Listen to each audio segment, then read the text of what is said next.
2 hornworms. That is every tomato hornworm. I pulled off 31 tomato plants last summer, and I check those plants twice a week from June through September because Karen and I write everything down.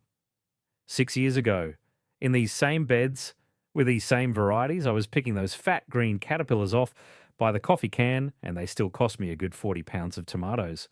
But I did not spray one thing to change that. I did not buy a single product with a picture of a dead bug on the label. What changed is that this backyard filled up with birds on purpose, and a pair of house wrens feeding chicks will clean caterpillars off a tomato row faster than I ever did with a headlamp and a bucket. Today, I'm going to walk you through the full tutorial: food, water, shelter, and nesting.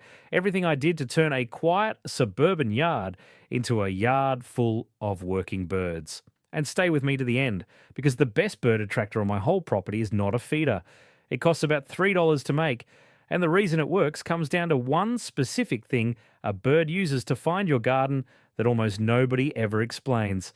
I'm Steve Calloway. I've been growing food in the same Midwest backyard for more than 20 years, running side-by-side test beds and writing down what actually happened. My first garden was an overfed jungle that gave me about a dozen tomatoes all summer, so I learned the hard way to trust the test beds over the label on the bag. My wife Karen keeps the harvest log with me. Here is why birds matter to a food garden. A pair of chickadees needs somewhere between 6,000 and 9,000 caterpillars to raise one nest of chicks. 6,000 to 9,000 from one little family, and every one of them comes out of the yards within a few hundred feet of that nest. Wrens do the same work. So do bluebirds, nuthatches, and the downy woodpeckers that pick borers out of fruit trees.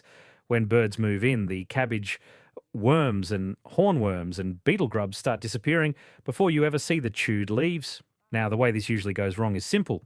Somebody buys a bag of cheap mixed seed and a plastic feeder, hangs it off the back deck, and 2 weeks later the seed has not moved and there is not a bird in sight. They decide their yard just does not have birds, and the feeder goes in the garage. I did exactly that on my first try, and the birds were in the neighbourhood the whole time.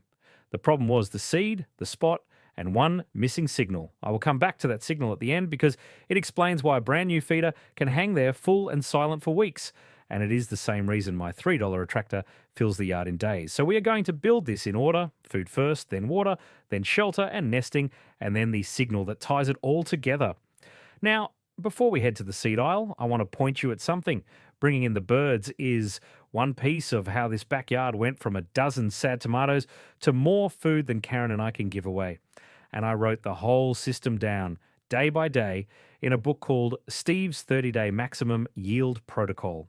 It is the exact 30-day system I follow in my own beds to roughly double what every plant produces, written out for home gardeners who want significantly more food from the space they already have, no extra square footage, and no expensive equipment. It works in raised beds, in-ground rows, and containers. Inside is the day-by-day protocol from soil preparation through harvest. The Big 7 Yield Killers, which is the checklist I use to find what is holding a garden back, pests included, plus feeding for fruit instead of foliage, the strategic pruning that feels wrong but multiplies production, and the companion and succession planting systems with the science behind each one. 115 pages, $17 right now, marked down from $47, and a garden that follows it pays that back in one good tomato week. Now go ahead and grab your phone and open up your camera, the same one you use to take pictures. Point it at that square code on your screen and hold it steady for a second. A little link will pop up, give it a tap, and it will take you straight to the book. And if you are watching on your phone right now, the link is waiting for you right down below in the description. Take your time. There is no rush at all. I'll wait right here. All right, let's go buy some seed. Step 1, the food and the seed aisle mistake.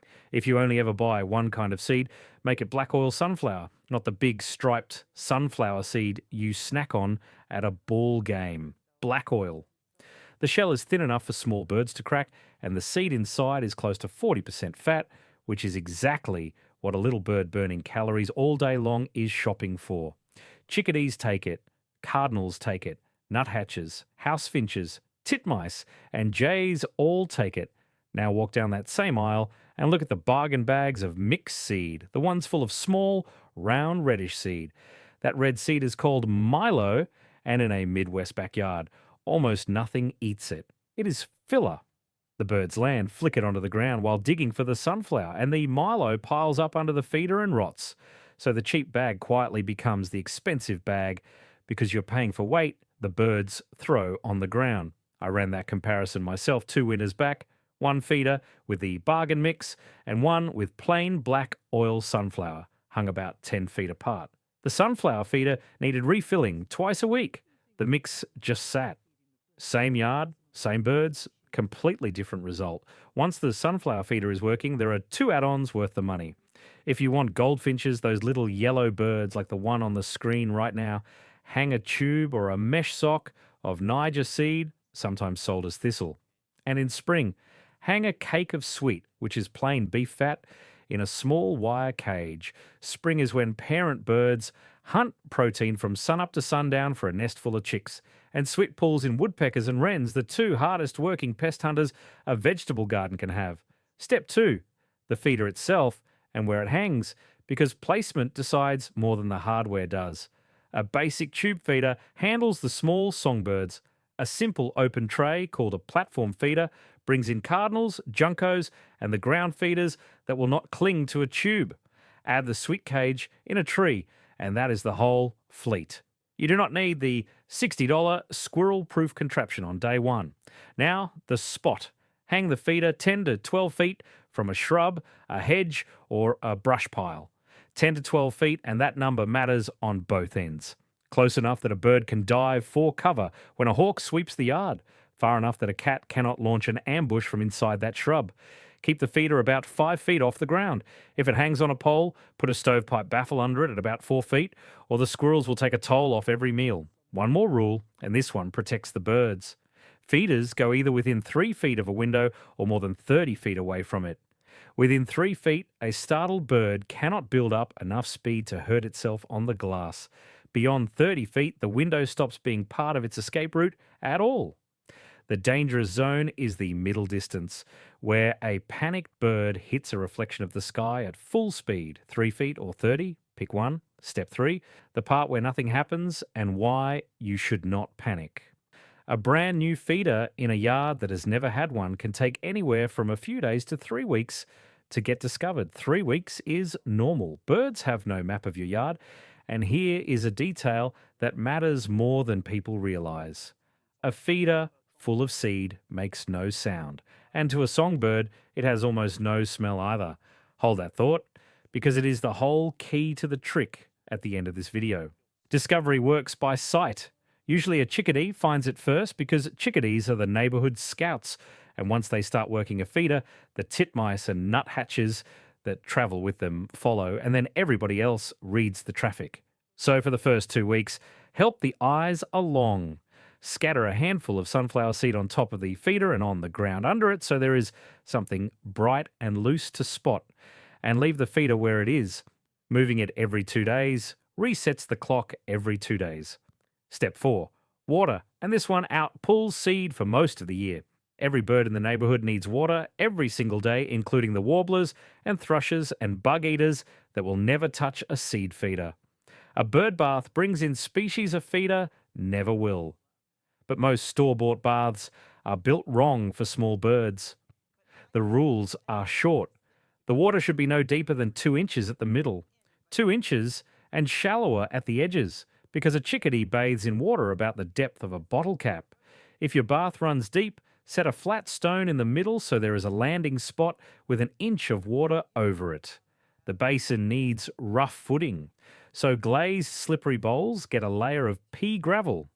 Put the bath in open view, 8 or 10 feet from cover. Same logic as the feeder. Escape close by, but no ambush point over the rim. Dump and refill the water every 2 or 3 days, which also stops mosquitoes from breeding in it. Once a week, scrub the basin with a stiff brush. And hold that thought about the bird bath, because the $3 upgrade at the end of this video turns that quiet basin into the busiest spot on the whole property. And the reason is not the water itself. Step 5, shelter, because a yard with food and water, but no cover, is a yard birds visit and leave. Birds live their whole lives about 4 seconds from the nearest hiding spot, and they choose yards the way you would choose a campsite, by asking where they can sleep out of the wind and dive when trouble shows up. Think in 3 layers.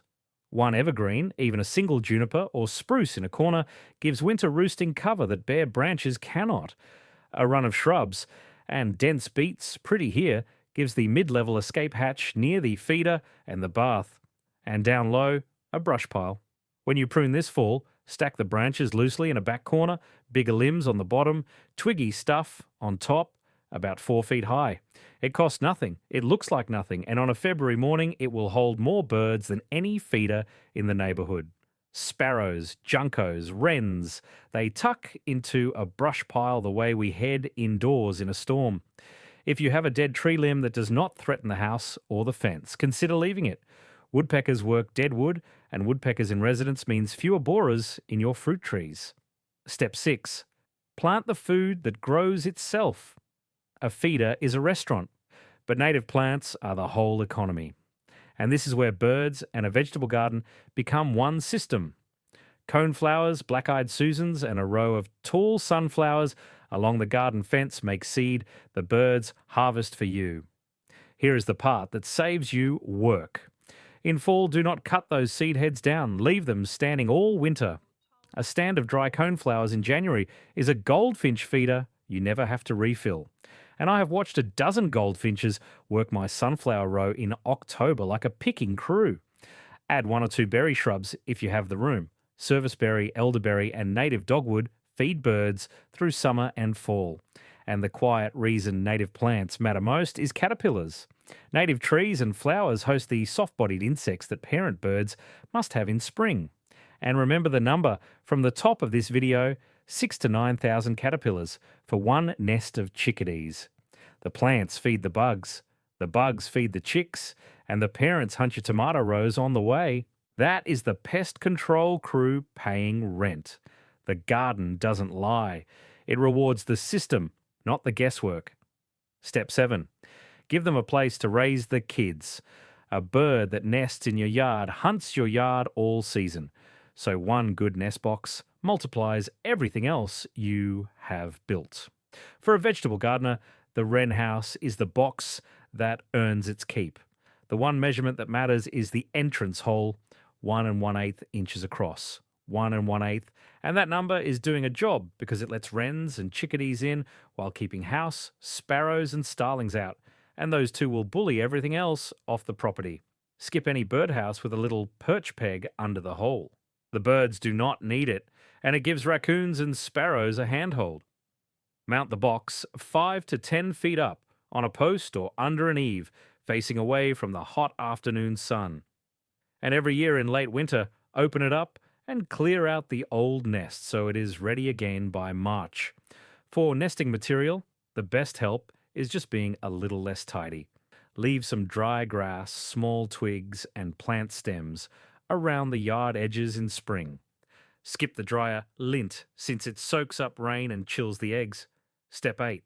Now the other half of the job, the things that quietly empty a yard because you can do everything I just showed you and undo it with one bad habit. The first one is spraying. Every broad insecticide that hits the garden kills the food supply you just spent 6 steps advertising. You cannot hire a pest control crew and poison their paychecks. Since the birds moved in here, I have not needed the sprays anyway, and that is the trade. The second one is a dirty feeder. Feeders concentrate birds, and a crusted feeder spreads disease through the whole flock. Every 2 weeks, take the feeder down. Scrub it in 9 parts water to 1 part plain household bleach. 9 to 1. Rinse it well, let it dry completely, then refill. 2 weeks, every 2 weeks, and put it on the calendar next to watering. Rake the old hulls out from under the feeder while you're at it. The third one is cats. I like cats fine, but a free-roaming cat under a feeder is a trap you built, so keep yours indoors or supervised, and place feeders and baths where there is no ambush cover within 10 feet. Get those 3 right and everything else compounds. And we are almost to the drip jug, and once you hear why it works, that silent, untouched feeder from step 3 will finally make sense. Step 9. One honest word about birds and a food garden, because somebody in the comments is already thinking it. Yes, birds will take a share. They will hit strawberries, blueberries, and ripe cherries. And a crow will test your corn seedlings. So protect the sweet stuff, and only the sweet stuff. Drape the berry bushes with proper bird netting. Pull tight over a frame so birds cannot tangle in loose folds. Lay a strip of row cover over newly seeded beds for the first 2 weeks.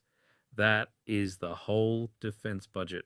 In the vegetable rows themselves, birds are hunting insects, not tomatoes, and the ledger is not close. I lose a few pints of berries a year. I used to lose 40 pounds of tomatoes to hornworms alone. I tested this myself, year after year in the same beds, and the birds win the trade every single time. And now the part I have been promising since the first minute.